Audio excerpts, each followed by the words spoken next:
Penyanyi dangdut Ayu Ting Ting akhirnya buka suara terkait hubungan antara putrinya, Bilqis Humairah Rozak, dengan mantan suaminya, Engy Baskoro. Dalam sebuah wawancara dengan Irfan Hakim, Ayu secara gamblang mengungkapkan bahwa hingga saat ini, Engy belum pernah menunjukkan usaha serius untuk menemui Bilqis. Nggak pernah ketemu sama sekali yuk? Tanya Irfan dikutip dari kanal YouTube The Hakim Story, Sabtu 20 September 2025. Nggak, jawab Ayu singkat. Komunikasi sama sekali nggak? Tanya Irfan. Nggak pernah, jawabnya.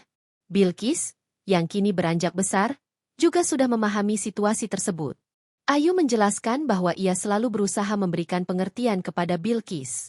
Hubungan Bilqis dengan ayahnya, sambung Ayu, adalah urusan mereka berdua.